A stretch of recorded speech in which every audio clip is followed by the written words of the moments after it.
Perfect. Welcome, everyone, and thank you for joining us for today's Father Days event. We are CNP, Council of African Professionals, and today the theme of today's topic is Raising Kings, Empowering Young Boys Through Fatherhood. Our moderator will be Mr. Ifwenge, but right now I'm taking Lady Yabia's spot as being the host as technical difficulties have arisen. We'll be starting with the national anthem. So with that technical, could you please let it play?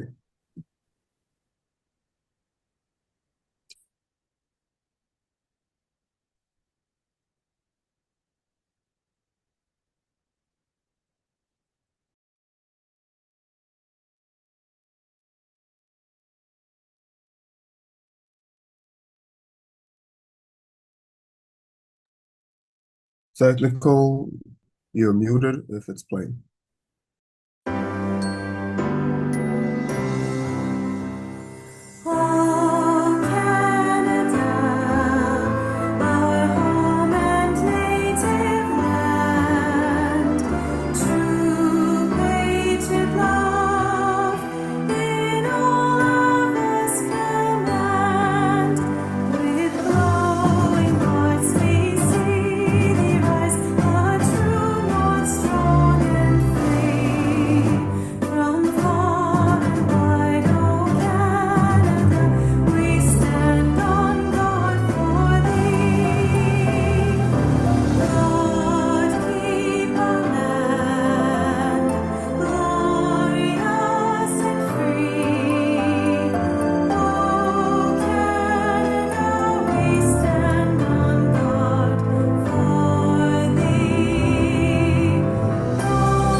Thank you. Thank you so much, Technical, for getting that in order.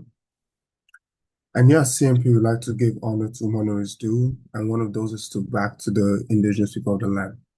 So I'll be calling on one of our avid volunteers to read the line acknowledgements in English.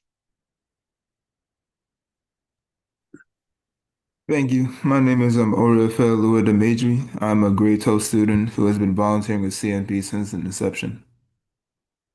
In the spirit of the intent of the Truth and Reconciliation Commission's recommendations, we acknowledge the traditional indigenous territories on which we got the beginning of all CNP meetings. By learning, understanding, and acknowledging, we wish to pay respect to the island, Mother Earth, and to the rich indigenous history of Ontario. We recognize that our work takes place on traditional indigenous territories across Ontario.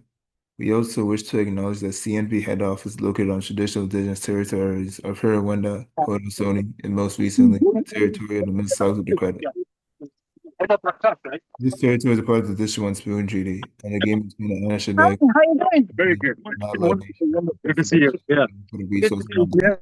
Technical, thank you. This territory is also covered by the Upper Canada Treaties.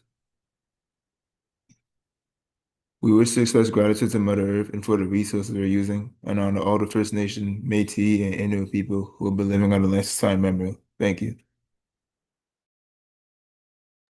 Thank you so much, Orafa, for reading the land acknowledgements in English.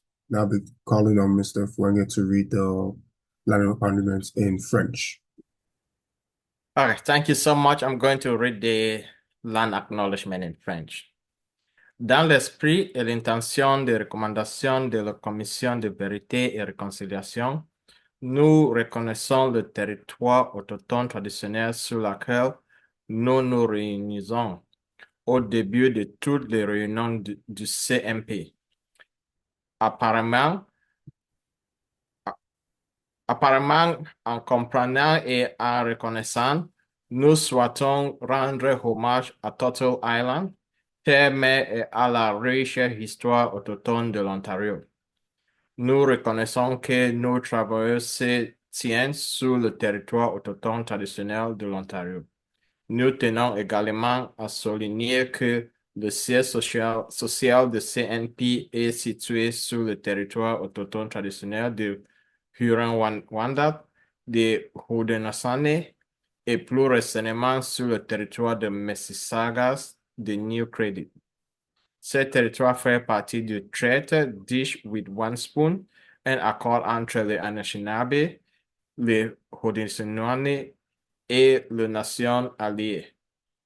Ici, pour partager et entretenir pacifiquement les ressources autour des Grands Lacs. Ce territoire est également couvert par les traités du Haut-Canada. Nous souhaitons exprimer notre gratitude à la Terre-Mère et pour les ressources que nous utilisons, et honorer tous les peuples de Premières Nations, Métis et Inuits, qui vivent sur la terre depuis des temps immémoriaux. Thank you. Thank you so much. So once again, I would like to welcome everyone here to the Council of African Professionals, once known as Council of Nigerian Professionals, Father's Day event. And at the first of every event, we always like to touch on what CNP+CAP does.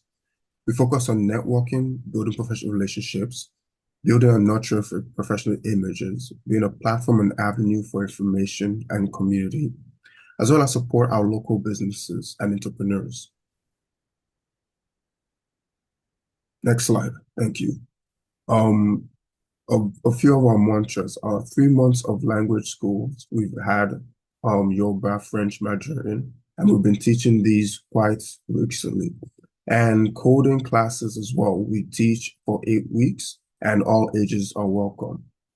We have the BHI celebration and essay writing competition in progress, where we'll be awarding awards to students who come and participate to write essays, whether it's monetary as well as a certificate from a mayor, as well as scholarships will be given to students who participate.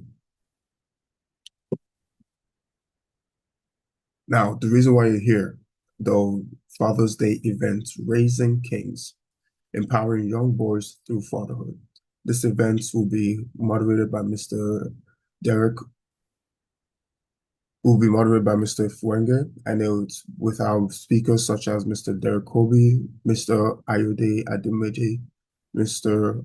Oluwale Praise, and Mr. Jonathan Amo.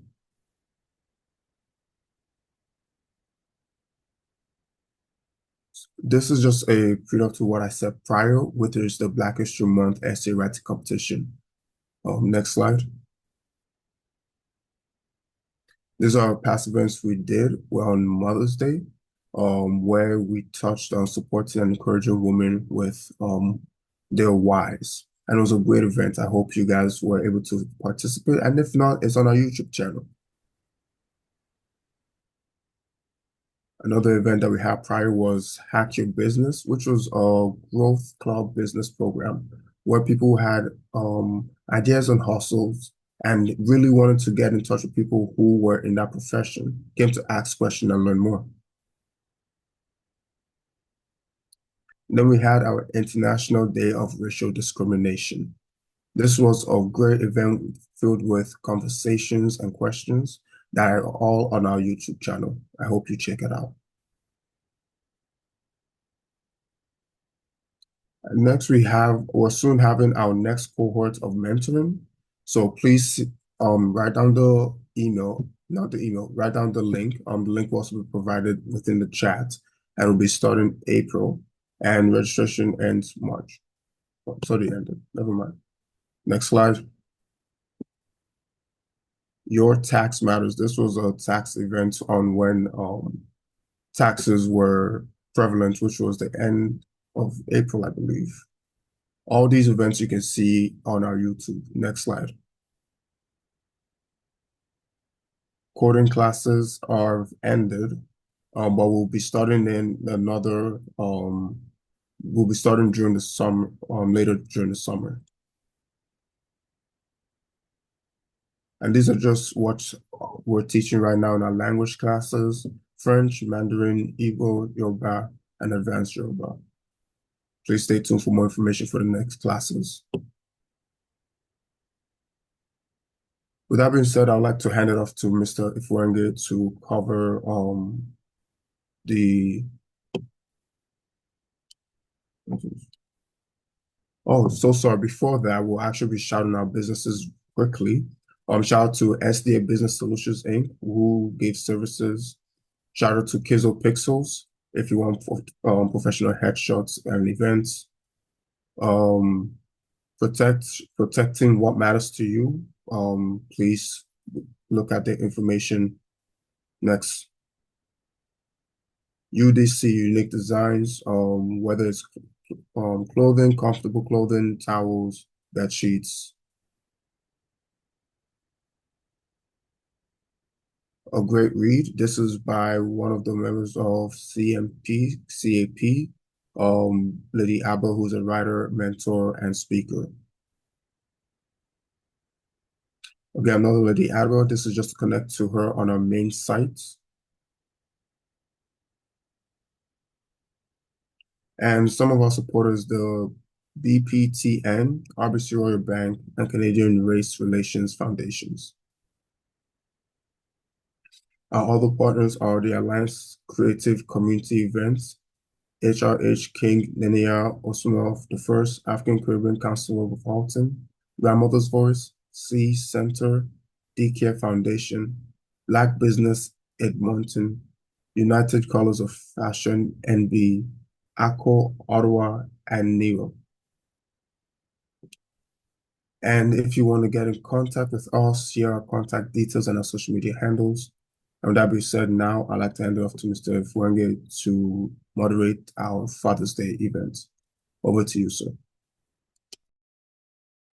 Thank you so much. Thank you for doing a great job, and thank you for hosting us, Oluwatu Funi. Yes, you've said it all. Our topic for discussion today is Raising Kings, Empowering Young Boys Through Fatherhood. I've already seen some of our really esteemed panelists on our list today. So we are talking of Derek. Olawale is also there. And just so before I call in the other people, there's a bit of adjustment. There is one of our panelists who is not on the flyer, and that's Jimmy Pajol. He's going to be joining us. I'll greatly appreciate if those members of the panelists please turn on your cameras. And I'll ask those working behind the scene, first of all, thank you all for sacrificing and volunteering your Friday weekend to have this very important conversation with us. While I'm hoping that everybody turns on the camera, I want to also acknowledge those who've been working behind the scenes to make this happen. It's been a lot of work. We do thank you for doing this to the community and for doing it for CNP+CAP. So those producing, please do us a favor and spotlight those are the panelists. That would be Derek. Jonathan just joined us. I'm going to do a quick rundown and a very, very brief introduction of all our panelists. And just to kick off and open the floor, I would allow the panelists tell us who they are. Like, who are you? I don't want to hear father, but who are you before we get into the father whole thing. So I know Derek is a banker, is a financial advisor. Dr. Ayo is going to be joining us shortly, so I'm going to leave that for now. Oluwale, he's a real estate and a financial growth person. Please spotlight Price. And Jonathan just joined us. Jonathan is a serial entrepreneur, somebody who wants the community to move forward. He's the CEO of Macon International Group and president of Wisdom Minds. So that's the brief introduction. I'm going to start with Derek. Derek, if my daughter meets you on the road and asks you, what do you do? What are you going to say? Thank you so much, Efonge, and thank you, the technical team and the management and leadership of CNP for bringing up this wonderful, fantastic topic for discussion.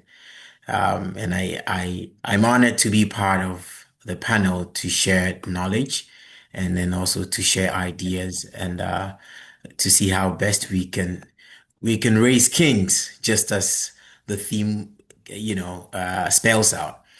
Anyway, Fange, thank you. The good thing is I've met your daughter before, so it will not be too difficult to to to answer. But in brief, just as you said, I have about a decade and a half years of experience in credit risk management, policy development, and execution, and some good years of experience in financial and business advisory, entrepreneurship development. I have a very great passion for community growth, community development, community impact. Um, and then I have a very high passion for generational wealth creation. So these are the things you didn't mention. But I doubt your daughter knows I am a father of three boys. I don't think your daughter. We are going to come to that. Don't blow your trumpet too early. Okay, thank you so much. So briefly, this is my background. And here in Canada, I work with an organization that supports growing of Black businesses, financing Black businesses, giving them startup loans, existing business loans to scale up. And just to let you know, my heart for community is up to the roof. Thank you. Thank you so much. I'm going to move to Dr. Pajol. But before you tell us who you are and what you do, I see your certificates and the Canadian flag. You come really prepared for this. I like the suit. I like the tie. Everything matches up. What are those certificates behind there telling us about you? Hello, everyone. Happy to be here with you today. My name is Jamie Pajuel, and I'm a leadership consultant. So I play as a consultant to corporate organizations and government institutions. So I've been in the corporate space as an entrepreneur that built my own brand for over 20 years now. And also pretty much play very well actively in terms of equipping the next generation with the right skills and mindset required. So on that note, I run a global youth leadership organization that operates in 15 countries. And every year we have our annual event that brings about 5,000 people together. Certificates you talked about, that's an honorary doctorate degree on organizational leadership.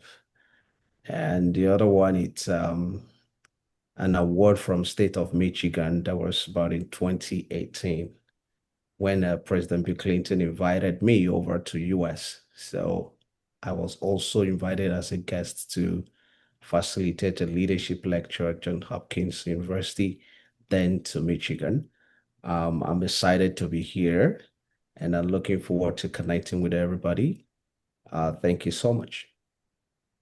Thank you. Thank you. That's elaborate. We are learning about ourselves. We are learning about each other, and we're going to connect after this. This video is being recorded. We're going to share it as well. Jonathan, I think it's your time. You are an entrepreneur. Tell us how tough was the beginning, and how is it going? Yeah, thank you for giving me this privilege. I really appreciate the CNP. Yeah, my name is Jonathan Amao. I'm a seasoned entrepreneur. I have built my business in the last 15 years plus in the Middle East, particularly in Dubai, and moving to Australia, also in business, coming down to Canada here. I've been in business throughout my life. I've never worked as a career person. And by the grace of God, I'm currently the president of Wisdom Mind Cooperative in Canada. Thank you. So give us a bit of what Wisdom Mind Cooperative means. What do people do? Yeah, in the Wisdom Mind Cooperative, we do only 4 things. Number 1, we call this contribution. Number 2, partnership. Number 3, investment. And number 4, shareholding. We are African community where we use our resources to help ourselves to build wealth. That's what we do in Wisdom Mind Cooperative. Thank you so much. I'm going to move over to Mr. Ayenigba. I think on the flyer you might see him as Olawale. Thank you for joining us. Thank you for sacrificing your time. I know you are in real estate financial growth. Can you tell us more? Good afternoon, good evening, everyone, and thank you for having me. Yeah, I'm into real estate. I'm an entrepreneur. I used to work as a banker, and from there I went into real estate. And I'm also a financial advisor. Advise people on various investment platforms where they can easily invest their money and make return. And presently, we are working on several projects, building businesses together. I have a group that was created sometimes in 2021 to solve our community. I'm passionate about our community growth. I'm somebody who, when people complain about certain things, a lot of complaint here and there about the way our community is being run. We have decided to stop complaining, but to take initiative and start doing something about the problems. And so we put ourselves together. We have a group that we call Great Mind, and then help our people to build business and to also invest in real estate. So on the platform between 2021 to 2023, we've helped more than 27 people to buy their homes. We put resources together, just like the Asians are doing. And then in view of that, we've been using other agents. That's why I went into real estate to get a license so that we can help our people the more. And so that's what we do. We build businesses. We invest in various, investment platforms that we can encourage our people to do. So basically, I'm into real estate and do some other businesses. And also, I'm a coach. I run a training program for young adults and for people in business. I'm also a consultant. I train people, train organizations, staffs on how to maximize, profit and on how to, work on work ethic within an organization. So basically, that's what I do. All right, thank you so much. I know we have some people attending who are not on the panel. Please, if you have anything or any comments or you want to reach out to any of our panel members, irrespective of the topic of discussion today, don't hesitate. Put it on the chat. We are going to try to make those connections. We're all here to grow. As you all can see, we have at some point, I'm going to ask every member in the panel here to put their contact information or their business information so that those who are listening can also reach out. We have really an international group with experience from Australia, Middle East, US, Canada, real estate, entrepreneurs, bankers. So we really have a diverse knowledge group here. And we are going to just talk about our sons, and in Africa, when you're as old as me, you say the son, it means anybody younger than you is considered your son. So we're going to have a very open conversation. Anybody who wants to add is definitely going to be given the opportunity. Towards the end, we are going to go through the comments and pick up some questions and have the panel talk about it. But before we get into comments from others, let's kick off this conversation with a call like fatherhood and identity. What does this mean? And I'm going to start with Jonathan. I'm going to ask you, like, when you're telling your grandmother in the village, or you're having some conversation with business partners, and the term fatherhood comes up. What does that mean to you?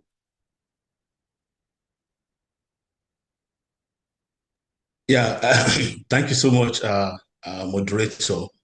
Yeah, to me, fatherhood is a kind of model where you nurture, you show your children the pattern, the value, the integrity to know what to do. At the same time, a legacy and a leadership. Now, fatherhood does not just mean being a father alone, but it have to be with what you do that your children can follow, showing them a good example, showing them value, showing them legacy. That is what fatherhood means to me. Thank you. Okay, I'm going to jump with the same question to Dr. Pajol. All right, your friend there is telling us that fatherhood is what you do, showing good examples, establishing a legacy. What does fatherhood mean to you? And after that, I want Derek and Ola to input as well. So after Dr. Pajol, Derek will come in, then Ola. Oh, Mr. Ayenigbe, sorry, I keep reading from the flyer. So, Dr. Pajol, you're on mute. Okay, so the concept of fatherhood, it's I'm gonna look at it from the aspect of leadership. And because to me, being a parent, being a father, and is like I became a father before I became a father. What do I mean by that? I started nurturing minds. I started building up people's minds and nurturing people's to into greatness before I even became a father. Now, taking it out into that concept, you see that leadership, providing direction, providing a vision, providing helping people get balance in life, helping people to find direction, helping people to be able to find their own path. And so being a father simply means that people find their own path while following you. Your children find their own path while following you. That concept of fatherhood, where you are not just there as a figurehead, but you're there with understanding your role, understanding that you are there as a priesthood, you are there as an intercessor, you are there as a guidance, you are there as a mentor, you are there as a leader, you are there as a friend. Right. So it encompasses everything. The moment because you can be a father and not have some of these attributes that I've just mentioned. But when you are looking at the concept of a fatherhood, what it simply means is that kids look up to you and they can find an answer to an existing question that is bothering their heart. They can come to you when they are confused. They can come to you when they need clarity. They can come to you. So at any point in time, people encounter you or kids encounter you, your children encounter you, they find direction, they find whatever it is that they're looking for. The moment that is missing in the equation, then they begin to do what? They begin to find that concept, that answer outside. So for me, be the fatherhood means you are a leader, you are a guidance, you are a mentor, you're a friend, and you're a teacher. So it encompasses everything in one. Okay. Thank you so much. Derek, let's hear your own definition. We've had so much mentor, follow directions, being a teacher, leadership. What is fatherhood to Derek? Thank you, Fwange, and thank you, Jonathan and Dr. Joel. Um, my view is not any distant from the amazing points the two brothers of mine have put up here. I would say, from my point of view, in addition, that fatherhood is a sacred assignment for me. It is a very big call to guide, nurture, and protect. Um, Fatherhood is all about being present, not just being present physically, but emotionally and purposefully. And this presence is more like a roadmap to help shaping the character and identity of the next generation. So if I pick up from where Dr. Pajo said, he started nurturing out of his home. So it's not just your biological kids, but to me, fatherhood is about an impact to the generation, um, out of a home, in the community, and everywhere one finds themselves.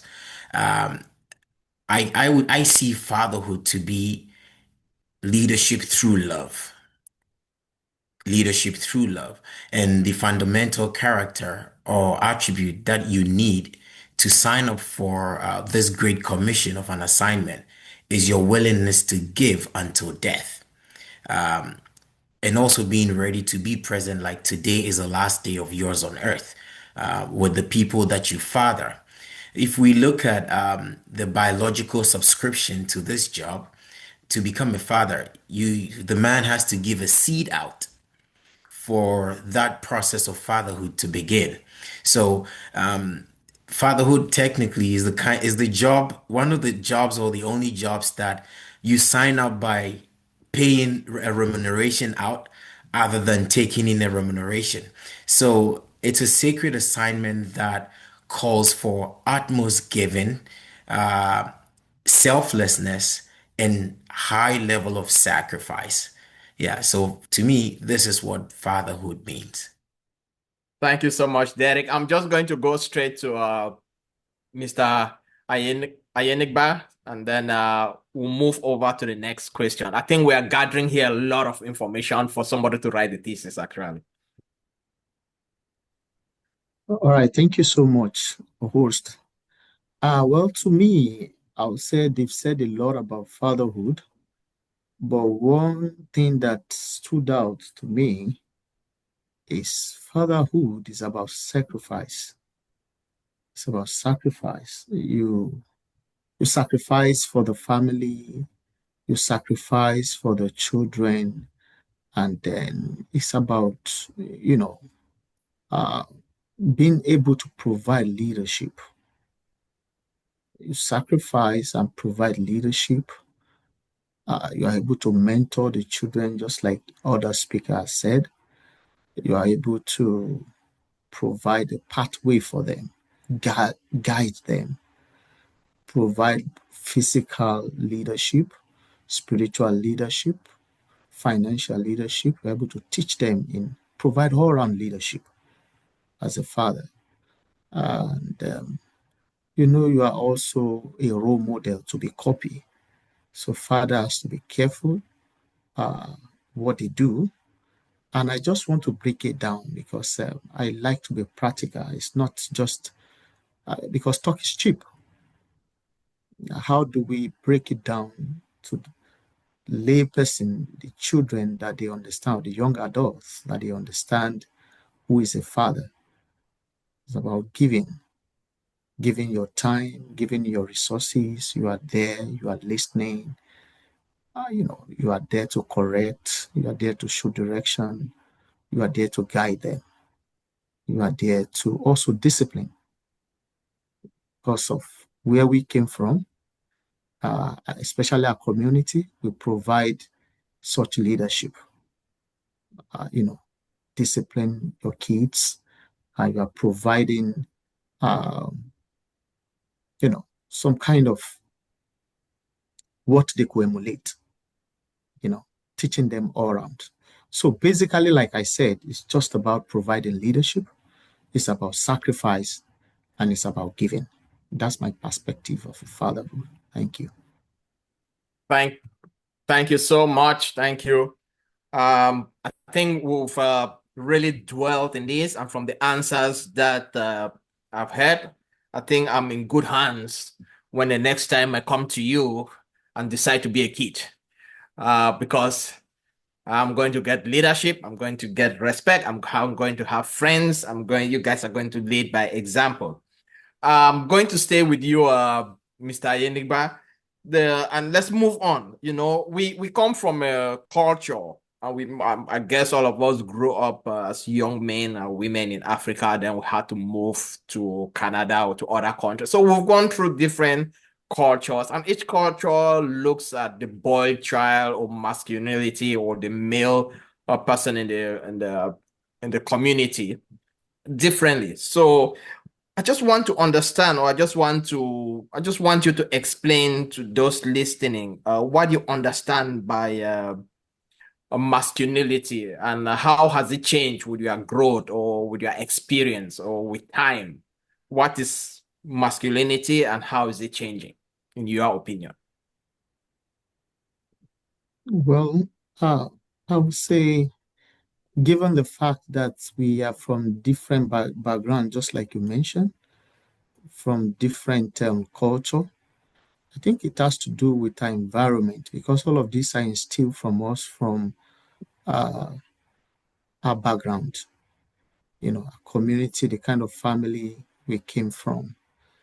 And then I think the world is changing and things are done differently than the way we have them, the way we used to have them is not the same as what we have right now.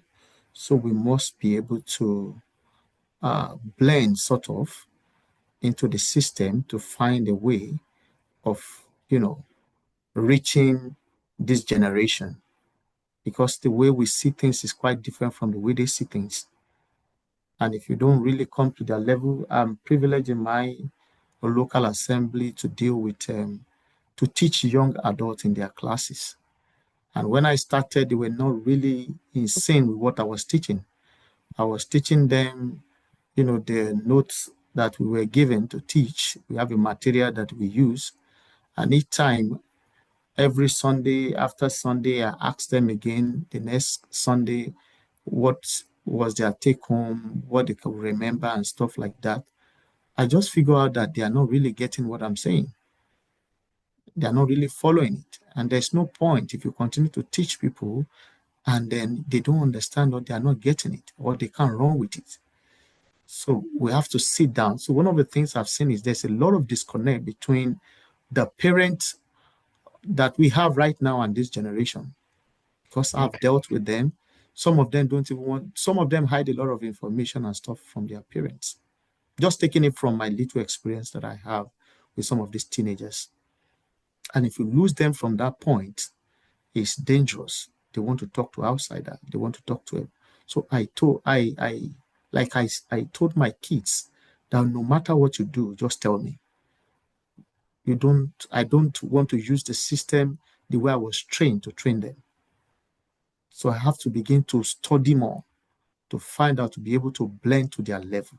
So I think, uh, to me, we must understand the timing where we are and then be able to blend up to actually meet the demands of this time when it comes to uh, training our kids.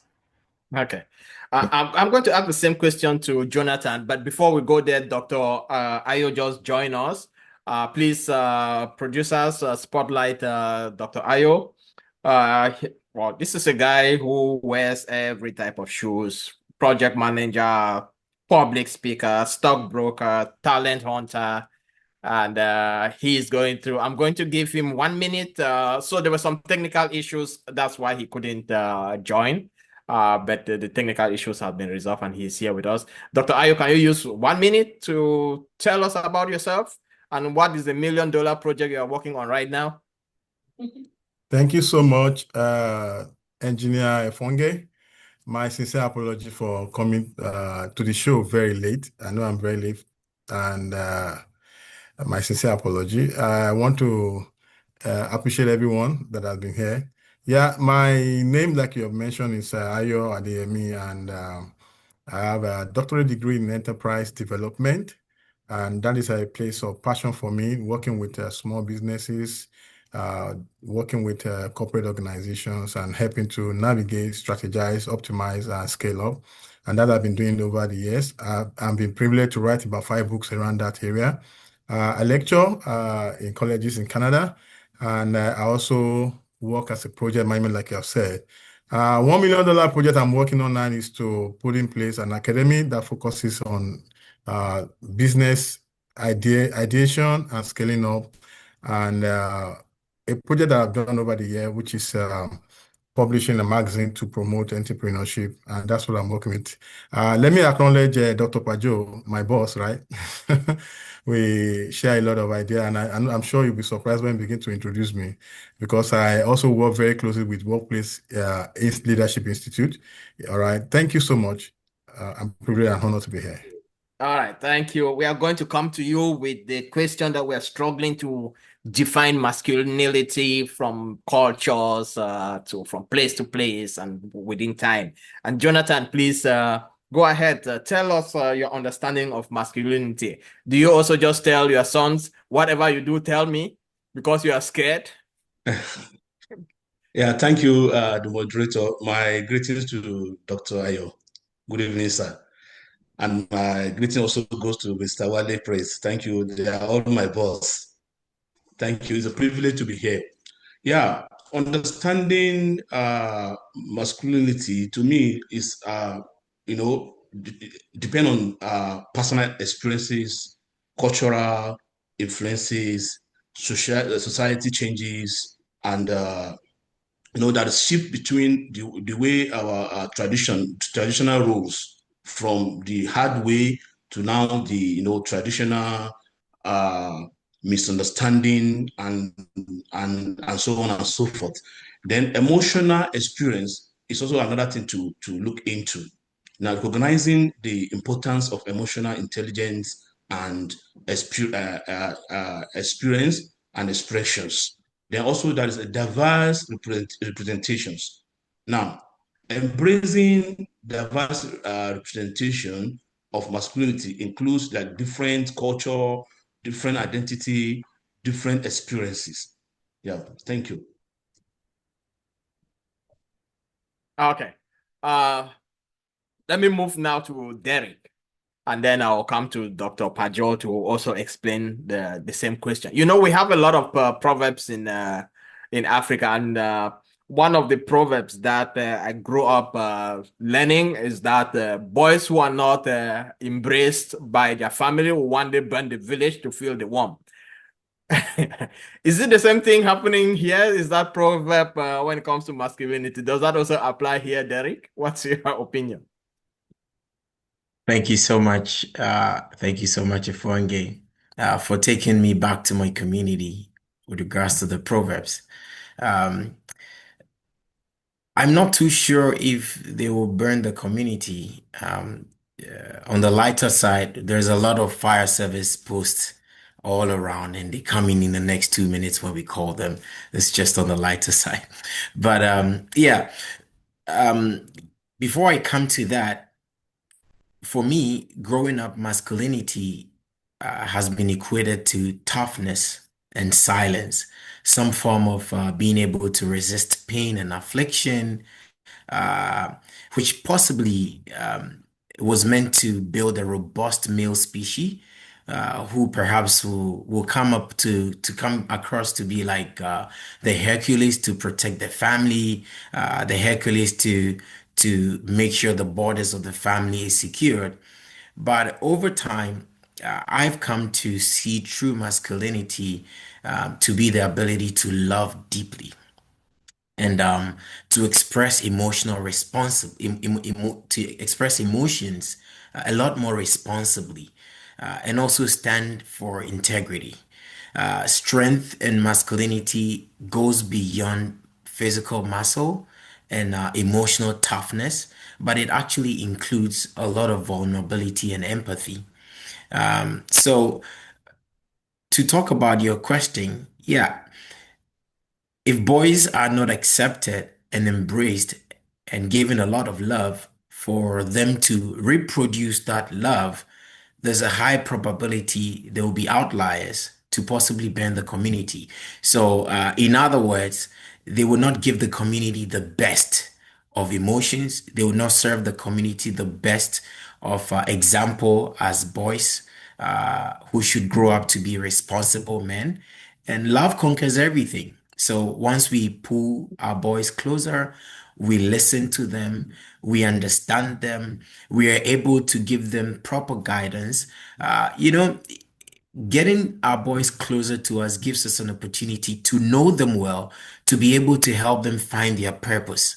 And once they find their purpose and they walk in the line of that purpose with our guidance, with our nurturing, there's a very high probability their impact to the community is going to be on the positive end other than burning it. Thank you.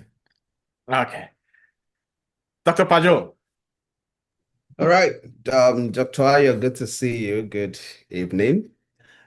So for me, I believe that when the purpose of a thing is not known, they say abuse is inevitable.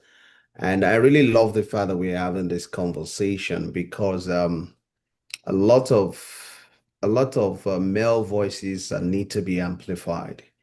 And the way the society has defined um, things and what many male boys, Can I, sorry. So what society? Is it our African society or the okay, so society we live in? basically, so I'm going to speak based on, I think, generally culture. So let me use the word culture. Okay. Because to what your culture is different, right? And what your culture is different from me. So I'm going to speak from mine. I'm from Nigeria, and then I'm from the eastern part of Nigeria. I grew up being strong. At the age of 10, I started hawking on the street because my dad and my mom had issues. And there's so many things that I saw in the community that were wrong, from how women were being treated to how my mom was being treated. And I grew up thinking that that was the right way to treat women. And at some point, I has to fight those thoughts. There's a concept of where you teaches you to deconstruct and then reconstruct those things. Now, a lot of us grew up, thinking, being strong, literally in my side, in Nigeria generally, if you tell a man, I love you, like the way they're going to look at you. And that's because, you know, the whole concept was that you are a man, be a man, man up. So you hear things like that. And that now makes it difficult for men and for boys to really have conversations that are even affectional. You understand what I mean? So these are some of the things that the downside of what culture has really done to the male child. And I really believe that conversations such as that we are having is very important for us to begin to, I like what Mr. Price said, reorientating our kids, reorientating, using every opportunity we have to be able to really talk about these things as it should be, not as it ought to be. In the sense that when I see a boy and I'm like, when you're hurt, tell me, feel free to express yourself. Don't bottle up. And because this is how I have a friend of mine, so he has this NGO for boys, and it will surprise you a lot of the kind of work that they are doing, and based on how these young people are opening up things that they can't even tell their parents. And that's because of that concept of you are a man. And this is a boy, but we are telling the boy, you are a man, man up, don't cry. Right? And what I say these days is that when you feel like crying, express your emotion, cry. And then you are able to regain your energy. So for me, I really think that culture has influenced a whole lot in terms of the way we define the male child. And it will also take a new perspective for things to begin to shift towards the right direction, because we cannot solve a problem with the mindset that created it. We have to take a different approach. Thank you so much. I've heard a lot from all of you, and I'm just going to share a story. Like me also growing up in Cameroon, I went to a boarding school, And in the school, there was an unwritten code, the masculinity scale. If you win the fight, you go up the scale. And we are talking about physical fights. So I know now it's different, and I'm happy we've grown out of that set of culture. We've been listening to all of you. We're now in a situation where we have to redefine masculinity. We are in a setting where we need to listen, we need to show love, we need to let our sons know that they don't need to fight, they don't need to do the same things that we do. We didn't come from a place where our parents knew better than what they could give us. So it's our generation to move forward. There are so many questions we can really ask on called Fatherhood, but for the sake of time, I'm going to move, and because I really want to hear Dr. Ayo's own opinion, I want to move to our next prompt, which is empowering the next generation. He is all on growth and processing things and project management and getting things done. So, Dr. Ayo, in what way can fathers actively build confidence and emotional resilience in their sons? And you can actually push it out of just fathers building that to their son, or how can we, those of us sitting here, build such a confidence within us? We are still, at the end of the day, we are still sons. Because once we have that confidence, we can now transfer it to our sons and empowering them. So the question again is, in what ways can fathers actively build confidence and emotional resilience with their sons? Okay, thank you. Well, my approach to the question will be that the best way to express it or define it will be haven't done one, or be involved in one, or have a son, which you can use as a practical example. If all you have are daughters and you talk about son, except we are being generic and say, okay, children generally. But more importantly, let me speak from the point of the fact that, my experience as an individual or as a boy, child, and then having a son too. Growing up, of course, yes, I grew up in an environment where you you experience some strict environment, so people tough on you. The elder ones are very strict and tough, and right from childhood we are told if you are not able to be, in Nigeria it's based on first position, second position, and third position. So if you cannot get into first to third position, number one is father, you cannot even watch film in the living room with other people. And in those days, we have Chinese film and Indian films. So I know if you miss out of those films, then like the world has come to an end. So imagine missing out of that because you could not score, or you could not be graded between the first and third position. And then those periods too, there are some family events or we got to travel and you are denied. And then that put a lot of pressure and pains on you. And then if you misbehave as a boy child, you get more tougher punishment than the girls, just because they feel an average boy will naturally be stubborn. So I've only experienced that, and you have to deal with your homeboy, especially these generations that are completely different and they challenge you to everything. Then you can understand that how best. Okay, so for us, the understanding is that if we are tough, or perhaps the Bible verse that will say that don't spare the rod will be the ideal thing to have dealt with us.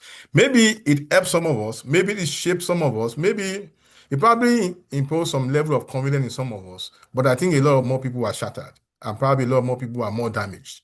All right, even with that kind of a tough approach. Now, when you look at the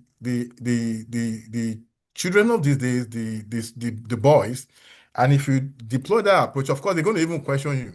Why are you beating them? They're going to question, why are you even beating me? They want to know, why are you being tough on me?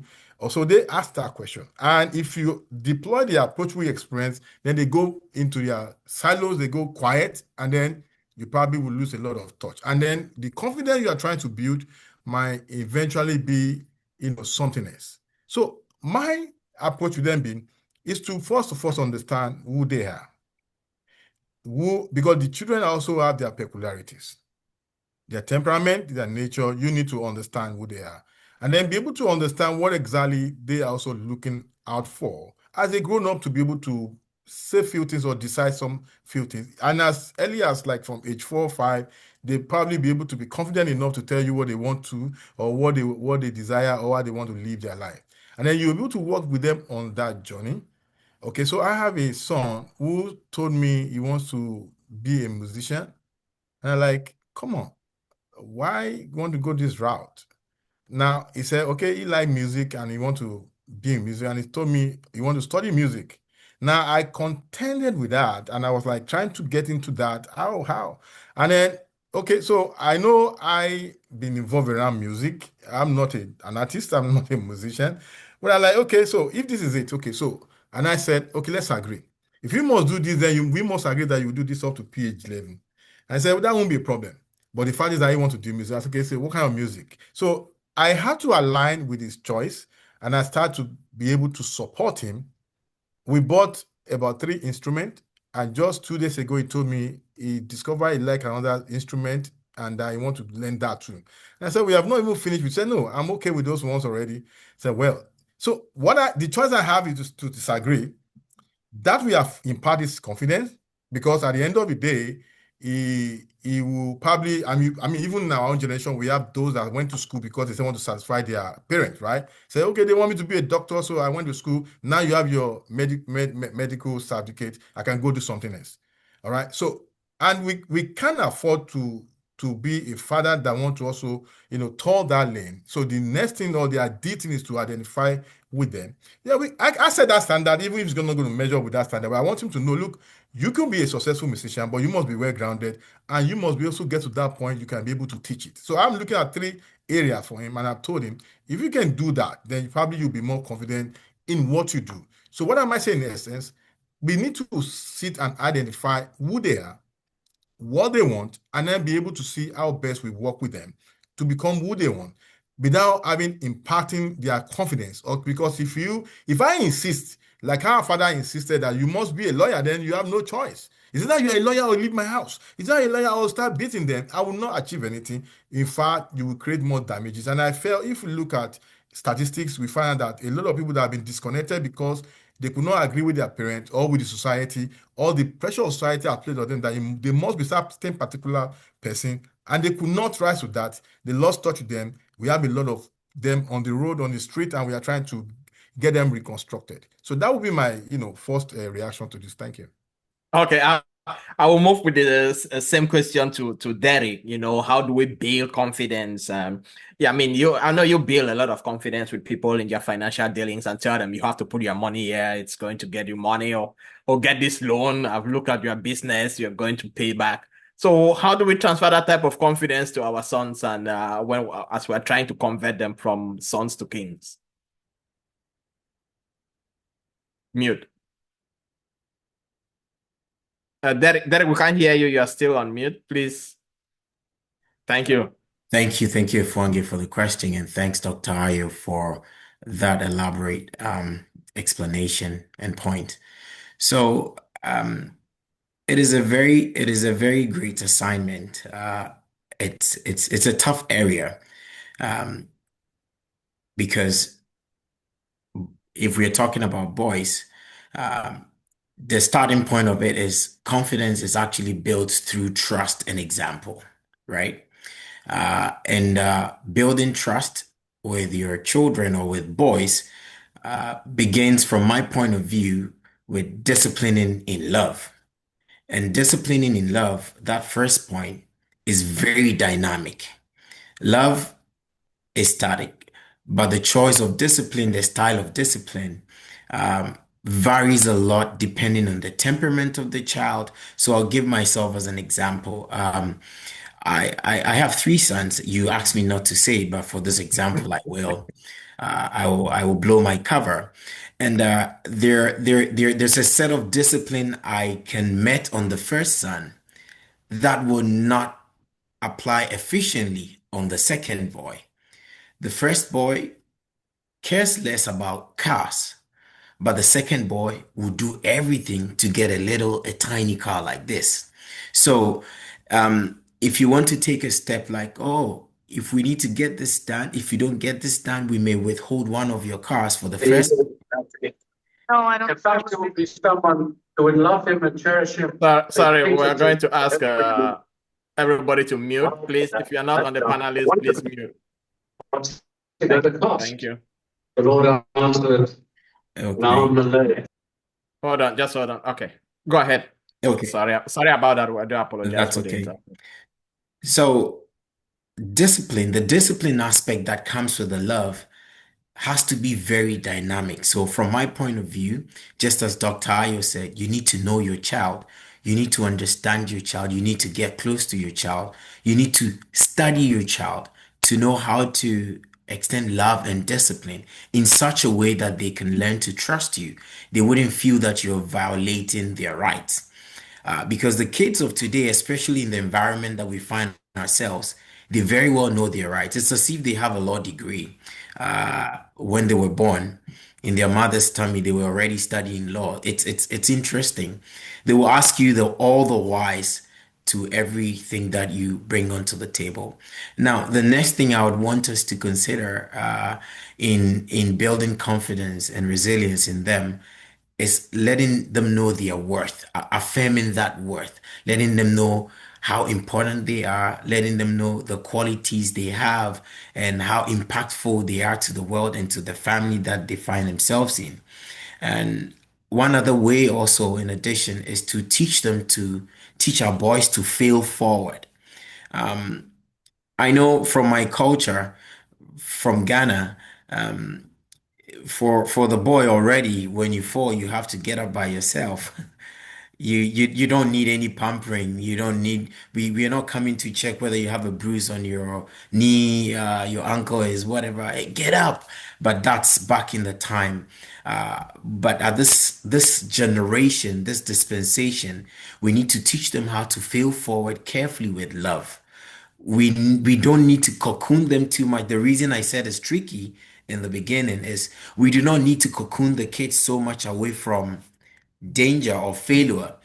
And at the same time, we do not have to, on the background of not cocooning them, leave them to, struggle in failure and just say that, oh, we want them to learn the tough way out to get out of failure by themselves. There ought to be a very fine balance in showing love whilst we help them to fail forward, because as we all know, failure is one of the greatest tools or assets to success. And again, as we do all these, we should not forget to create an enabling space for them to pour out their emotions.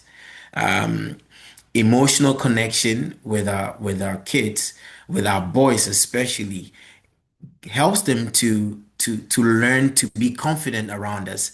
If they know they can pour out their emotions to you, there's a high probability they will run to you when they find themselves in any difficulty. And leading by example, we also need to learn to pour our emotions out when we have to. I mean, there are times you're so exhausted and you are in a position that shows you're exhausted, and your son comes to ask you, "Are you okay?" Because the kids of today do that a lot. My sons do that a lot. They'll come to you, "Daddy, are you okay? Papi, are you fine?" It's good to create an example to say that, "Oh boy, today has been a tough day. I'm so exhausted. I'm so tired. I actually think I have a headache. I need some rest." As we lead by example and we let them know that we trust them with our emotions, eventually, trust is dual. They will trust us back with their emotions. And that's the journey to create the confidence in them. Thank you. All right, thank you so much. Mr. Yenigba, I saw you nodding, sometimes smiling, sometimes it looks like they are telling something that you've been doing. You want to build on that? All right, thank you. Yeah, exactly. I'm just, it's becoming interesting. You pick one or two things here and there. Um, I'm totally in agreement with what Doctor said and what Derek said, on building especially when it comes to, if you don't have them, you can't talk about what you don't experience them. You can't really talk much about giving what you don't experience. And especially the way, what Dr. Ayo said, the way we were brought up, there is this residual of that mindset in an average African person, no matter how much you try. When your children or your son tells you he wants to do a particular course, and you are looking at the courses that is available. So what I do, my own case, is to give my son books that has helped me. Every of my children, I make sure whether male or female, that they go through, they read about that. I give them certain books that has helped me. And like Derek said, you lead by example. You build confidence in them. Confidence, trust, and all of this, you build it in them because sooner or later they are going to leave the house, they'll be by themselves. And so when they are by themselves, you don't build this confidence in them, they can't retain anything. They are always fearful, they push back at any difficulty, they push back at any small challenge that faces them. So what I do is to introduce them to books. I'm not an advocate of too much education. I told my children, you don't need to bother yourself. Just understand how to read and write. My father was well schooled. He schooled in Russia and all of that, his uncle and blah, blah, blah. They all ended up as civil servants. They told me, I remember when when we were growing up, he had said he will never need any of his children's help. So I just took them through that route. I said, just understand how to read and write. Any course you choose to do, just go and do it. Understand. So mine is to provide guidance. I'll supply you with books enough and then show you what I'm doing. So okay. I believe practically an African person, in our culture, we are not trained for job. The way everybody just run after jobs these days. No. In our old culture, everybody is an entrepreneur. You have something, you have one business or the other. They prefer solution. They think you're either a farmer, you're an hunter or something, But these days, everybody is just training their children. Okay, go and look for a job and blah, blah. And after the job, what becomes of you? Because every generation should improve after one another.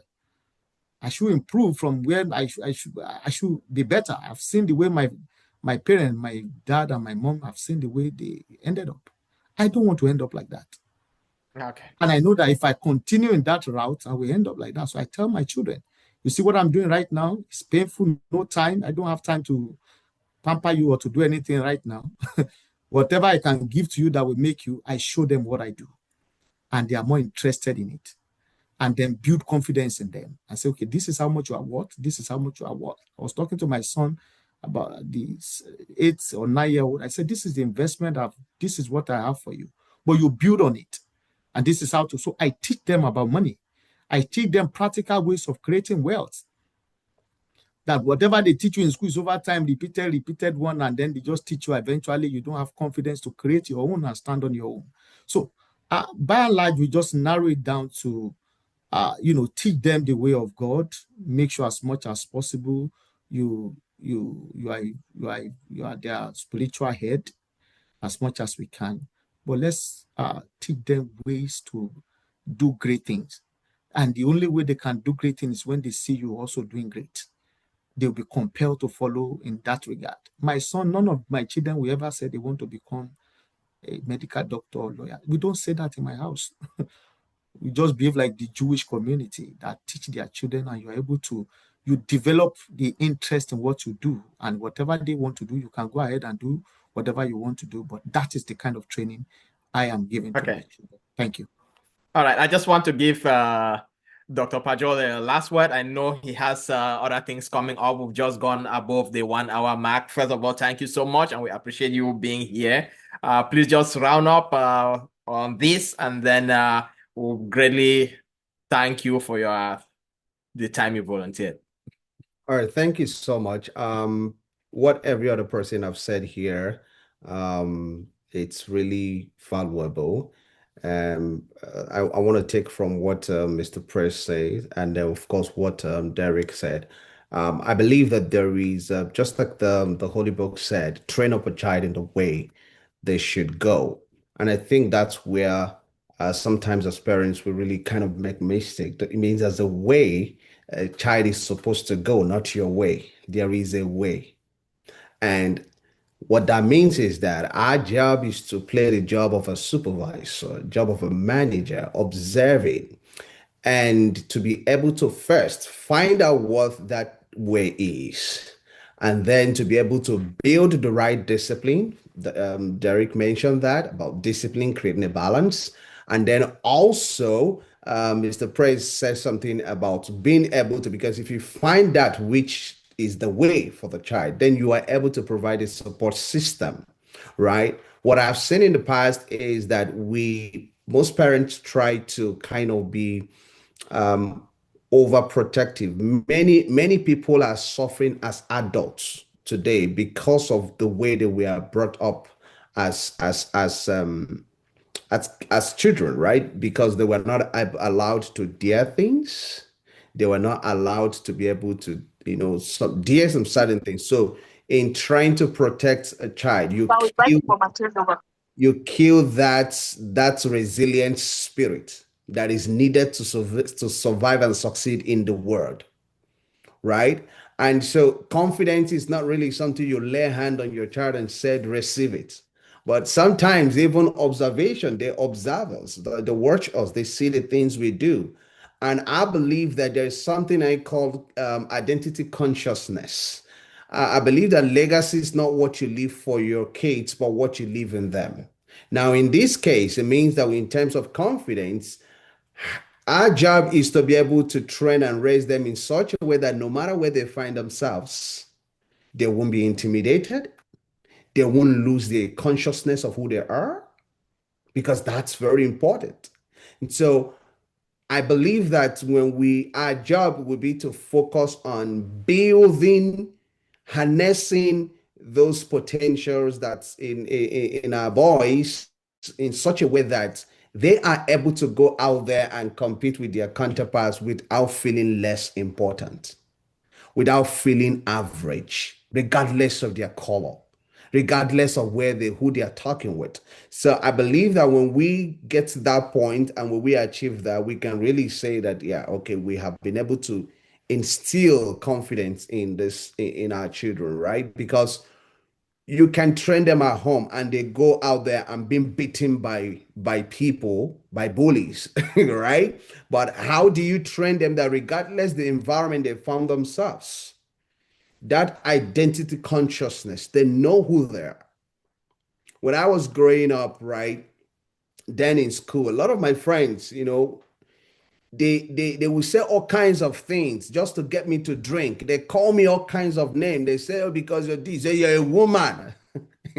But because just because of what I refuse to smoke like them, I refuse to do the things that they are doing.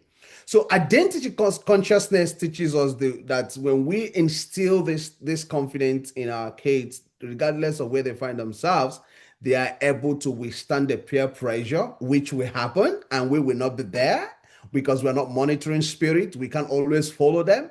But when we instill the confidence in them by first also enabling them and helping them to know who they are, once the foundation is strong, we can be rest assured that when we send them out there in a competitive world, they will not be intimidated and they will not be afraid.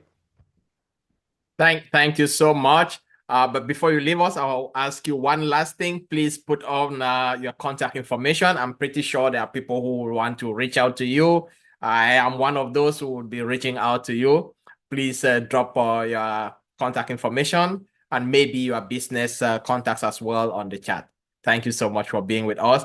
I'm going to go back to Jonathan, and I'm going to move forward and talk about community and representation.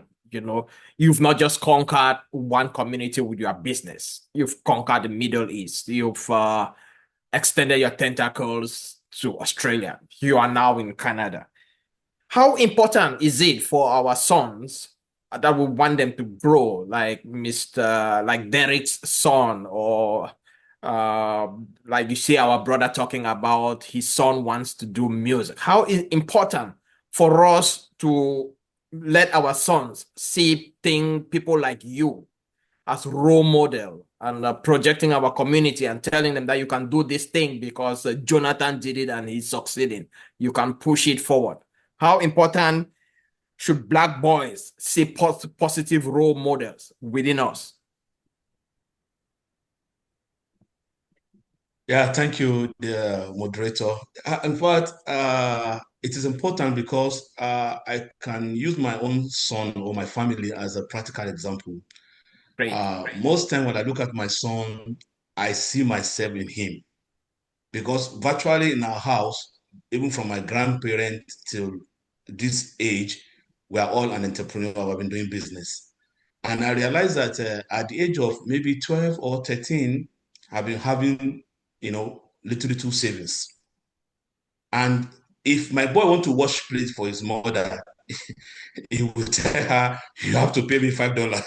He has begun to, request for money to do. I mean, it's not that the money is most important, but for him to have savings, he has begun to think about savings. What am I trying to say in lesson is that, building a child, replicating what you have been doing and seeing yourself as a community leader, and you are seeing that kind of attitude or behavior, positive behavior in your kid or in your child is really something to be happy on. And I've been seeing that from my son, replicating whom I am. And sometimes we do some things, the mother will say, no, no, no, don't go that way. I will tell her, please just leave him. I'm seeing what I've done. If my mother could have been alive, seeing him doing what he's doing now, she will say, this is Jonathan, because she's the one that can explain when I was young and when I was very little boy to my wife. So by and large, encouraging when our kids see what we are doing in the community, and we encourage them to do the same, and they are seeing the positive result from what we are doing, it's really also giving them confidence, giving them assurance that yeah, they can do it. Thank you. Okay. All right, thank you. Similar question to you, Derek. It's important for within us, within the community. Sometimes our sons are going to try into certain things, and they're going to point to you. Oh, I think, Daddy, I think I can do this thing because this person has done it. What is the influence, or what's the importance of having positive role models within us or within our community, within this tight space that we find ourselves with the new generation? Unmute. Thank you, Mr. Moderator. Um, just as we all know, there's a very different impact from when you listen to an audio tape and then when you see a movie. They both give you two different impacts. An audio tape will give you the sound, and then you start putting your imagination around it to produce an effect. But the audio visual gives you that opportunity to see what is actually happening with the audio to magnify the picture. You already have an idea of what the item looks like. So there is magnification of what you're looking at. Why am I saying this? Visibility actually shapes belief. When you hear things, you imagine, but when you see things, it deepens or it firms up your belief. So when boys see men who are like them succeed with dignity, it gives them some power to understand and believe in possibility. So it is a big charge for us men or fathers to give the boys an example or show them the direction to see an example of what their purpose actually looks like. And it's pretty easy to mimic what you can see or re react what a scene you have already experienced than creating the scene all by yourself. It makes life easier for the boy. So, what I would say is giving them an identity of a figure to see, watch, and follow is very critical in giving our black boys that kind of uh, um, assurance of what they want to be and the fact that it exists and they can become it if they walk through a particular path with nurturing. So this will be the point. Yeah. Okay. Mr. Ayenigba, listening to you, I get the impression, oh, well, you said you have a community of men that you empower them to invest for generational wealth. You've talked about your activities in the church. Now, somebody as a community organizer, or put on your community organizer hat here. How can we, especially those of us who grew up in Africa and moved here, we are in a community where it's everybody from himself, the family is me and my children, it's not the village. We grow up where the village takes care of the child. We are here where families take care of the children. How can we make it better? How can you, as a community organizer, make it better for fathers and father figures to be better? Because if we are not better, our sons are going to pick after us. So in your groups, what have you been done? Do you have specific example, or what advice would you give? Well, the advice, thank you so much. What I will advise is that, like I will take myself as an example and the people that are closer to me, because you will always walk with like minds. If you are not a smoker or you are not a drunkard, you can't find yourself having too much deep association with people that practice such. So I try as much as possible whenever I'm going to church to take my children along. And then most of the people that we deal with, we have other people that are just in our community that we don't belong to the same faith, but we belong to the same mind. We have the same mindset. We reason the same. We have something that is in common, which is our background. So one of the things we do is to organize seminars, just like we are doing here right now. We organize seminars. We advise our people to join different groups. We have children programs that we encourage them to sign up with, that has really shaping.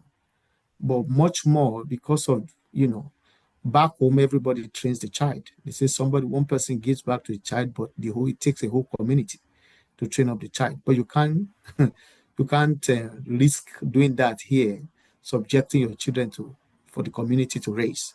So it's still boiled down to the individual.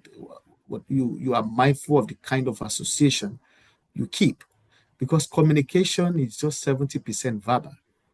The major part of communication is not expressed; they are actions, and these children, they learn more. There are several things we don't tell them that through observation they denote themselves. So we are careful the kind of association we keep, the kind of people they see us with. And then I will give you an instance. There are times that my kids will come home and they say they celebrate this Halloween something day at school, and they have to put on some costume, or they want to go. On those kind of days, I don't allow them go to school. And a lot of people in my community don't allow them go to school those days because of the spiritual implication. They don't really understand much. But it takes the younger one, they don't understand. Why don't you, they always ask why. You tell them to do 10 things, they want to ask you 20 whys. So a lot of explanation, and we say, okay, there are certain things you don't understand now. But in the place of trust, they've come to develop some kind of trust in us that we are able to produce good leadership. So they listen. And that way we discuss. By the time we see ourselves among our community, we have some kind of discussion that there are places where you can still curb them. Just like the Holy Book said, that you train up a child in the way it should go, not in the way they want to go, but in the way they should go, so that when they grow old, they don't depart from it. So I believe that a lot of work has to be done on the part of the father, to be able to project good leadership that the son can emulate in this part of the world. Thank you. All right, thank you. So I'm going to go over to Derek again for the next discussion. Derek, you've been involved in your career in trying to shape businesses. I mean, I've talked to you, you've put people who started with Uber and tell them how they can expand. You've gone to people who are doing hair at home to tell them the good things if you have to rent a place and how to go through all that things. A lot of us, we hope our sons are going to be successful businessmen or whatever thing that they do. But how do we break this cycle with us? Mr. Anigbe just said that we are all born in communities where we should be entrepreneurs. How do we break these generational circles that limits us, especially limiting us maybe, or limiting our sons to express themselves emotionally, or to get this good father-son relationship? How do we build on that? Thank you, Mr. Fwange Kumba. So, the way to start from my point of view is to start doing some inner work in ourselves as fathers. We need to heal all the broken ends or fine-tune the broken edges of our lives uh, to avoid downloading those brokenness onto our sons if it comes to breaking the cycle. And it cuts across all facets of their lives and our lives. If we heard Dr. Ayo, he mentioned that, I mean, as we all know, Dr. Ayo is well studied. So it was a little bit of a challenge for him to hear the son wanting to go into music. 'Cause imagine just rapping. It's not too academic, but I believe listening to him, you hear that he healed his from our background, from the African background. At some point, I wanted to be a footballer, and my mother had to beat it out of me because you need to go to school. The cycle is you have to go to school. You need to put on a shirt and a tie and dress properly and go to work and make a decent earning. So, if we don't heal that brokenness in every facet of our lives, we would find ourselves transferring it onto our kids. And this will shaping them wrongly. This will keep them in a cage that they don't belong to. So, it goes down to emotions.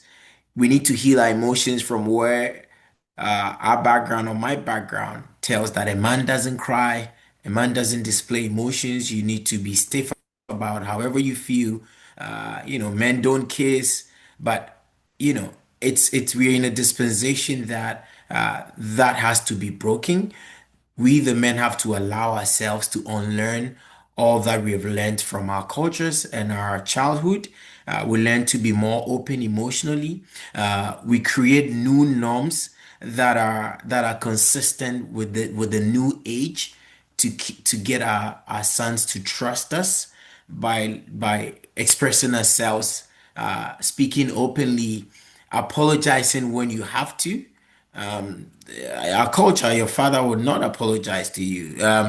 My dad will come, okay, this thing I remember, don't worry about it. But ideally, he should say that, I'm sorry, I got it wrong. I said you did something this way. Ideally, it should have been the way you did it, but I got it wrong. Oh, I remember that bit of a thing. Let's forget about it. Let's move on. Those kind of ways of presenting ourselves don't build trust, but we openly have to apologize when we are wrong. We need to hug our sons. I personally kiss my sons on the cheek, not on their lips. I give them deep hugs to the extent that sometimes, if you misbehave, one of the threats is you don't get a hug and a kiss tonight, and sometimes they cry. So it's building a bond, and that will help break the cycle of stiffness and that kind of radical way of growing up as a son. Yeah. So it starts Okay. from us, the men, and then we can cascade it onto the sons. Okay, let me move to Jonathan. I saw you smiling at one point, so that's why I'm coming to you. I think the point was when Derek was talking like more or less the father-son relationship. Do you want to build on that? How do we improve on our father-son relationship while we're trying to raise our sons?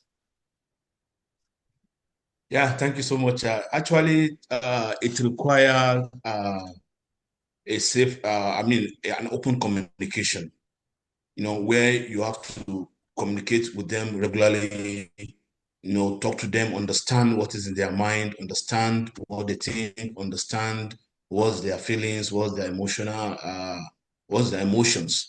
And also, it require self-reflection and awareness, where you have to recognize the patterns, that is, identifying and acknowledging the pattern and the behavior of the kids. So, and then also, it's also require understanding the impact as well. Thank you. Okay, so let's move on to one big topic, and I'm looking at the time here. We have about 30 minutes to round up this conversation. And I'll stick with you, Jonathan. We've all grown up in different communities. We're here in the modern world. Let's look at fatherhood and these modern world trends, social media, artificial intelligence, 24-hour television with 3,000 channels, and all those gadgets, PlayStation, to everything. We never, our PlayStation was going outside to play. So now we have all these things, which is very, very challenging. So how does this modern fatherhood challenges, how do you deal with them? Sincerely, is a big challenge because without this social media stuff, television, phone, having iPad with them is really a big challenge. But for me, I think what I do, I try to make sure I schedule activities for my kid, in which when he come back from school, I'll first at least allow him to, he want to relax and get. So, like a few days ago, I was asking him, don't start doing that. Dad, allow me to settle down in the house. I'm not feeling home yet. Okay, fine. Feel home. You need to, until he touch his phone or on the TV before you feel he's at home. So I allow him to do that. After that, now go back to your activities. Read your books, play your music. You know how to play. He's playing piano and also learning drums now. Now go back to after you study. Then take other activities. Then go back eating and then go back to your phone again. So, but basically, what I'm trying to say in essence is that it requires us to monitor them. Because our presence is very, very important. But when we're not at home, we will not know what they are doing. And unfortunately, social media now become their parents. They learn everything on social media because we're not at home. So our presence as a father at home is very, very important to manage them, to monitor them, and to model them the way they should go. Thank you. All right. Mr. Ayenigba, you are a businessman, always on the road. You are never at home. So how do you compete? Is social media replacing you in the home as a parent? Unfortunately for me, my kind of business, I'm always home. Talking from my home right now, I hardly go out. So you are the social media then? I am the social media. You can see I'm in the studio right now as I speak to you. So okay. I don't really go out except if I have to do showing or stuff like that. Most of the But things. How do you still have challenges with your kids when it comes to maybe watching TV or dealing with your tablets and all this new technology? And how do you manage it? Of course, every parent in this age will have their challenge in this age. So what I do is that because that cause until my wife, because I'm not somebody who will quickly notice things. I'm so engulfed with what I do. I don't really notice. If they won't bother me, I don't care. You can just have whatever you want to have and just go play. So what we do was when we got them iPad, there are certain channels they don't have access to. So we limited their access to certain things. You don't have access to YouTube. You don't have access to so many other things there. And then whatever they do on the iPad, their mom is able to monitor it. So there's a way we monitor them. It was programmed like that to monitor whatever they do. They watch TV and, when they are tired of one, they pick another one. But got to a time, I think the last 3 years, we put a stop to TV. So you don't even get iPad, you don't get TV from Monday to Friday. So the only time they get TV, iPad or TV is Friday evening till Sunday evening. Oh, okay. That's the way we are able to manage that, because it got to a point when you send them to go do something, they will even forget before they left you. You can send them to go bring you water or get you water. Before they get to the kitchen, they are bringing you something else entirely while they're watching TV. So it got to a point we have to regulate it, like structure it. So they don't watch, I don't watch TV. So I don't watch TV at all. I don't watch movie. I don't. So for them, they watch. Their mom when she comes back sometimes from us, she runs a business, and whenever she's back, she watch movie. But then they must have gone to bed. So that's the way we structure it for them. Friday evening. I like the way you put it, and I'll put it in business term. Basically, you outsource that part of the social media dealing to the wife. And when you're talking about it, you say we did this, and then you conclude by saying, oh, when the wife is watching TV, then they join. So Derek, are you still also having challenges? 3 boys, 3 iPads, 1 television. What is the system that you've tried to manage, and how do you do it? I thank you for the question and amazing contributions from Jonathan and Mr. Yenigba. So the iPad, we call it the digital pacifier. So once you give it to them, they keep quiet, they stop shouting, they stop crying.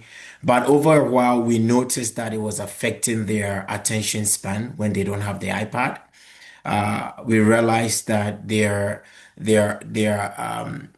retention level was lower during the periods they used the iPad. So when we moved them from their iPad to paper and pen, one, they are unable to sit for a longer time, and two, they hardly remember what they did the previous day in the book. But if you give them the iPad with their eyes closed, they can swipe, swipe, swipe and know where everything is. So their lives were becoming dependent on iPad. So the past 1.5 years, uh, we took iPad away from them.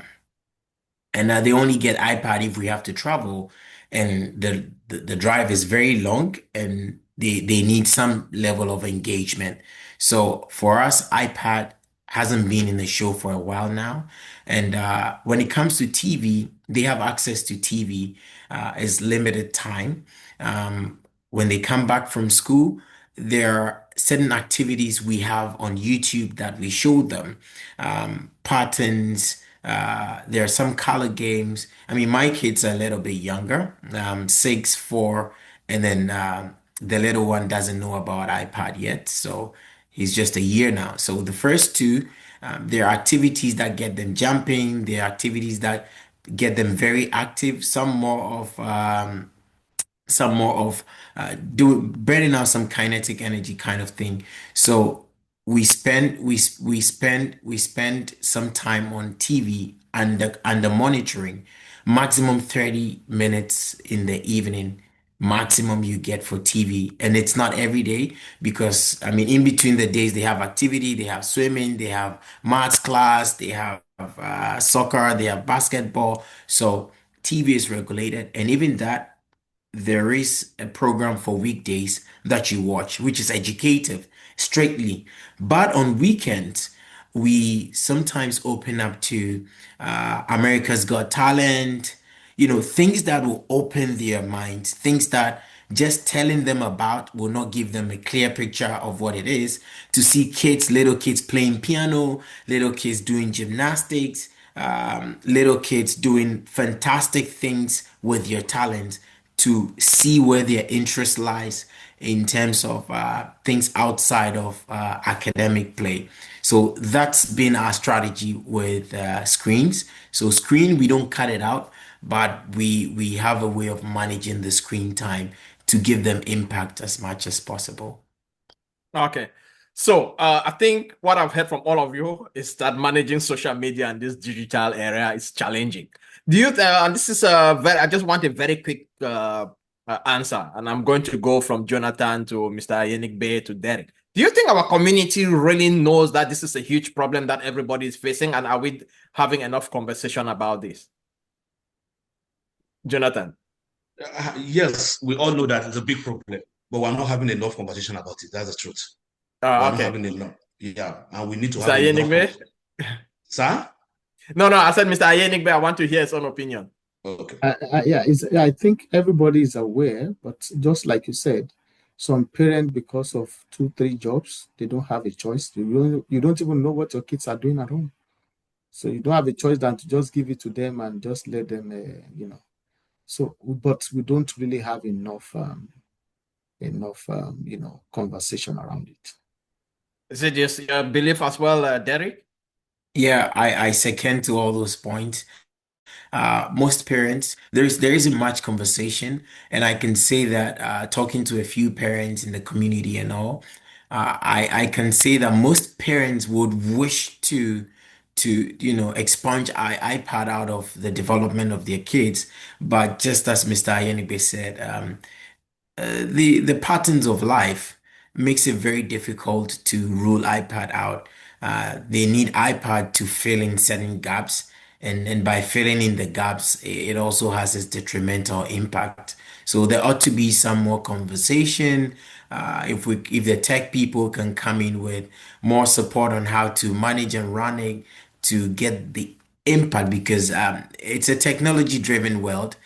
My point of view, taking technology out of our kids, it's entirely is may not be the best approach, but also allowing them to consume beyond what they need at each stage in their life is very key and critical to discuss.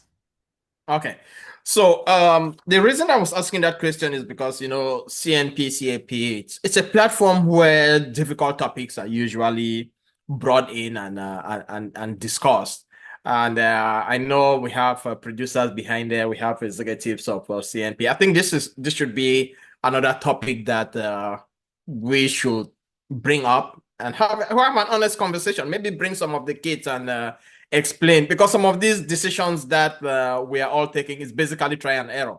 Well, we don't even know if the other person has done it and it failed, or they've done it and it's successful.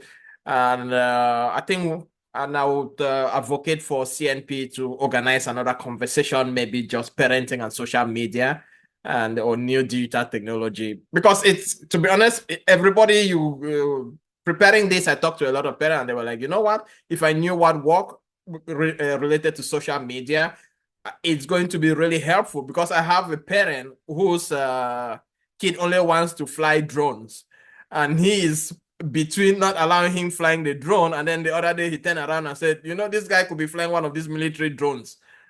So it's a very difficult conversation, and maybe as you all have said, let's have more conversation. Another thing within our community is co-parenting. I mean, divorce is a very common thing within our communities. At least all of us, we know the challenges that co-parenting is.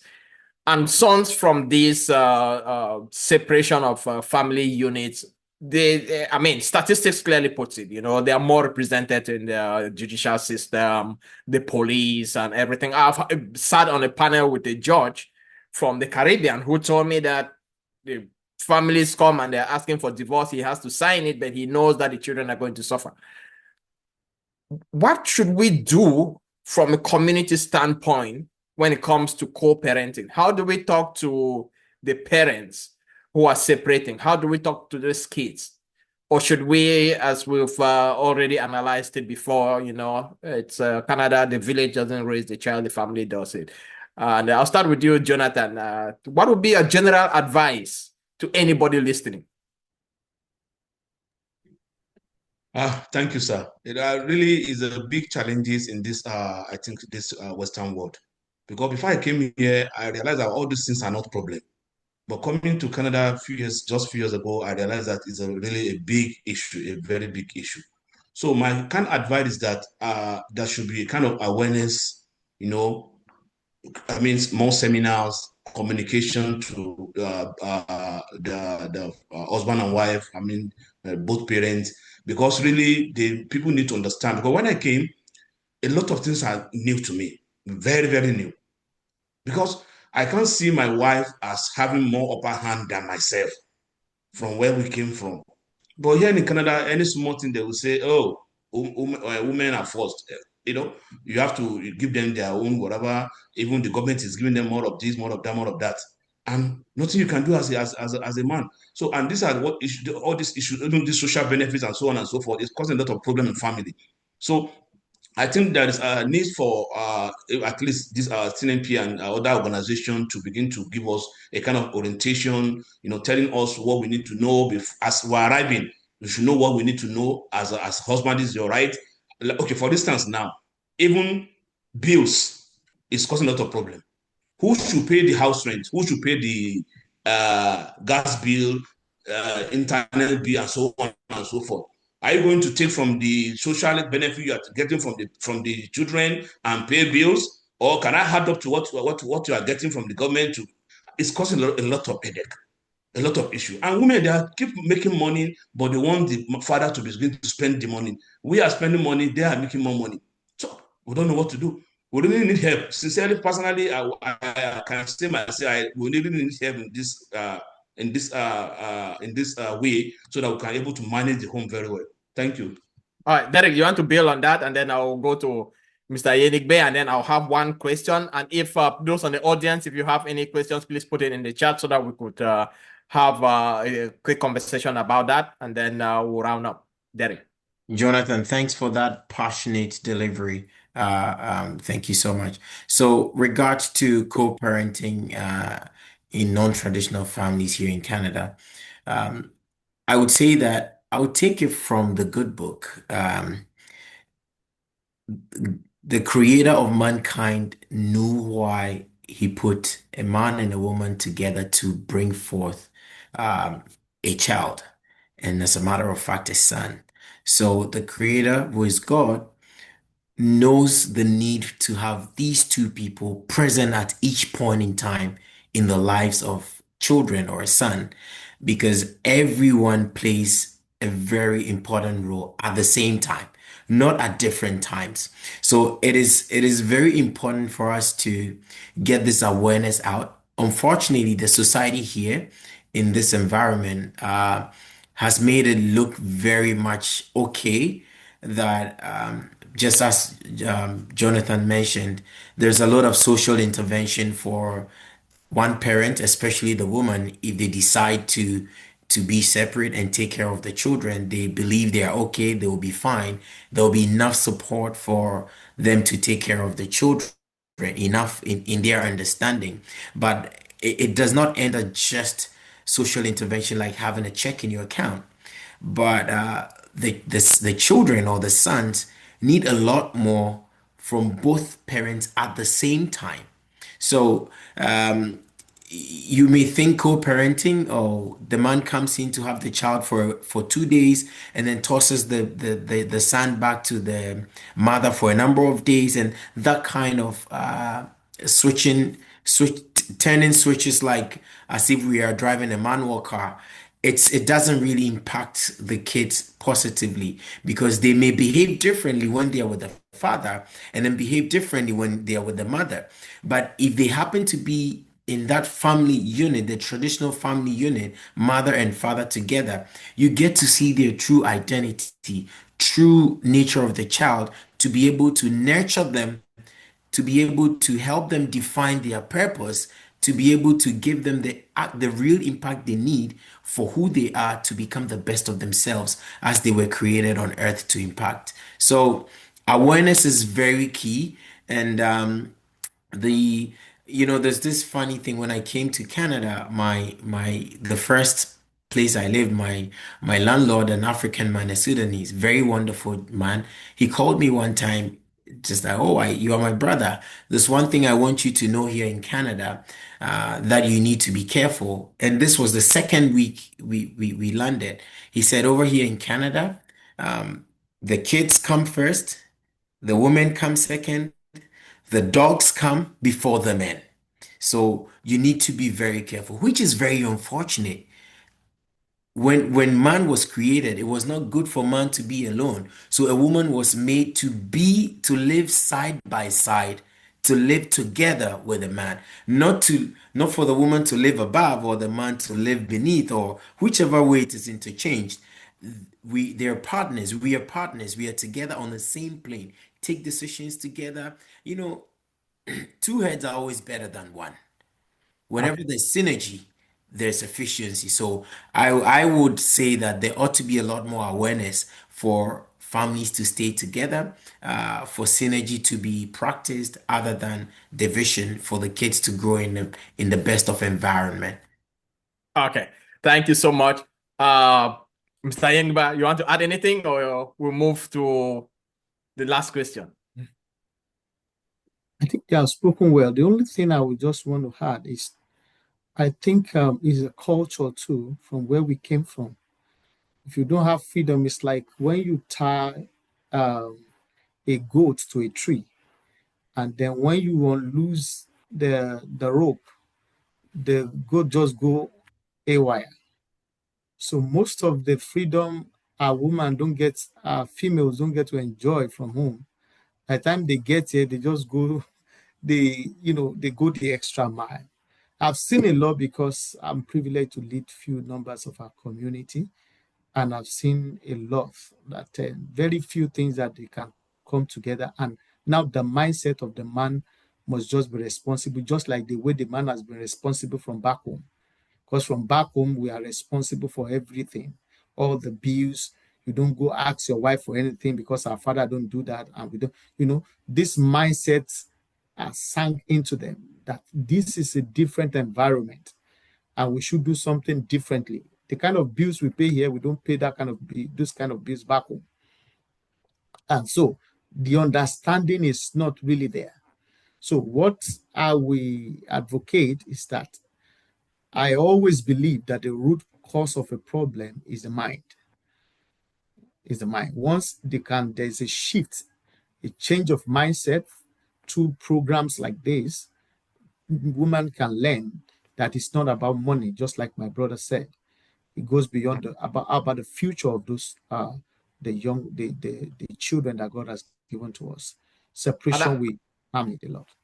I'm going to still stay with you, Mr. Yenigba. And my last question, and this last question is going to go to everybody.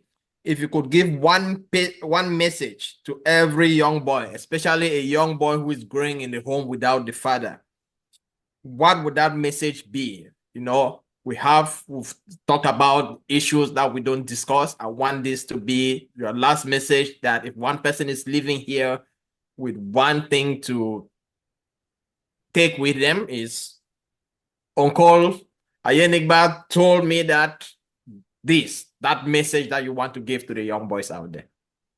I think you are starting with the right person. I grew up I was brought up by a single mother. So what I will encourage every male out there is that just find, if you don't see, it's not everybody they call father that is actually a father. So when you don't have, if it's not every man that is a father, no, not every man qualifies to be a father. You can even be making provision and not qualify as a father. So if you don't have that kind of father figure, it's the onus is on you right now as you grow to subject yourself to people that you desire their kind of result. That's what helped me. A lot of my friends, my schoolmates that had their father with them and stuff like that, they had the speed earlier on. Mine was kind of slow. We don't have that kind of confidence and stuff like that as we go out. The stigma is there. But as we grow, I just go into the society and find father figure. From Africa, it's very easy. But from here, I will probably, if you belong to a church community, you see a man that is doing well, you can just go to them, subject yourself to them, and ask to be mentored by them. It goes a long way. It goes a long. And even if you have a father and you think he's not playing the role very well, I will advise the same. Go ahead, look for people who are better off, who have better result, subject yourself to their mentorship, and then you'll be glad you do. Thank you. All right, thank you. Same thing to you, Derek. If you want to empower our boys to become kings, what is the one message you are sending out to them? So, in addition to what Mr. Yenigba has profoundly said, to the young kings out there, I want to let you know that your value is not defined by who is absent, but by the greatness that lives within inside of you.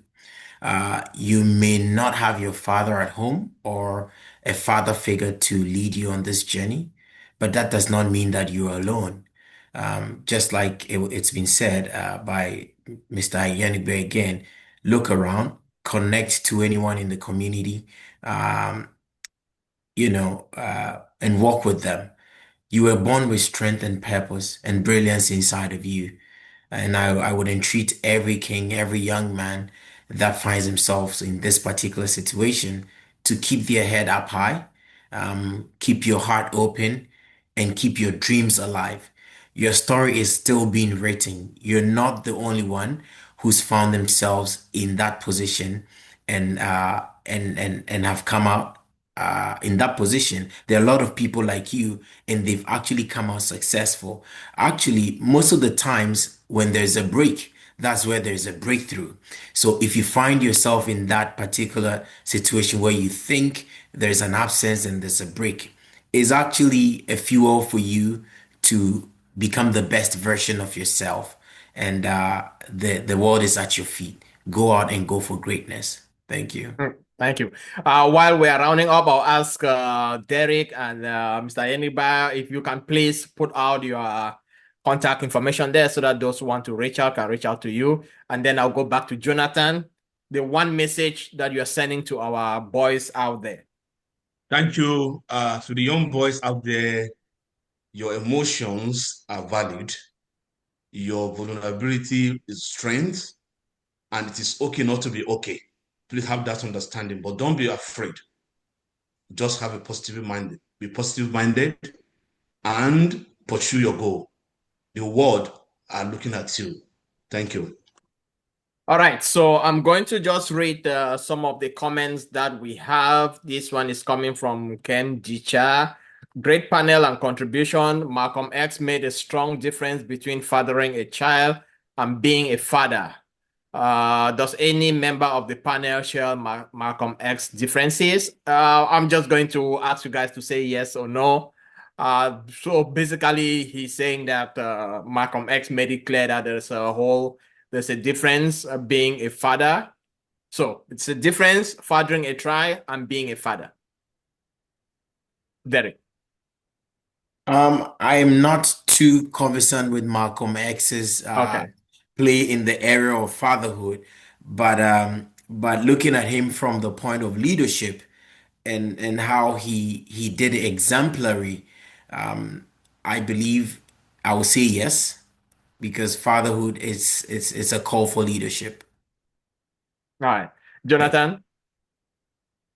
Yes, there is a difference because fatherhood is different from being a father. So fatherhood deal with creating impact, modeling, be be having a positive behavior, and that is it. Thank you. All right. I don't know if Lady Abba can join us for a vote of thanks while if she turns on her camera, then I would call her in. In the meantime, I want to sincerely thank Derek, Dr. Ayo, Mr. Enigba, Dr. Pajol, and definitely Jonathan. I think you guys have made your own contribution in raising kings, empowering young boys through fatherhood. For that, your community will ever be grateful, and they'll always reach out to you if they have any other challenges. For those who are listening and those who are on the forum, we have contact of Derek. You can definitely reach out for any other information. On behalf of CNP or CAP, as it's now called, which is the Council of African Professionals, I want to thank everybody for participating. These are difficult discussions to have. It's difficult to get people to come out here and be vulnerable, but we have to have these discussions. I will encourage you, if you have any topics and you want to discuss it, please reach out to CAP, and we are going to develop this thinking and move one step closer to being the great community that we deserve. Thank you all, and have a great evening. Enjoy the rest of your weekend. Happy Father's Day. Bye-bye.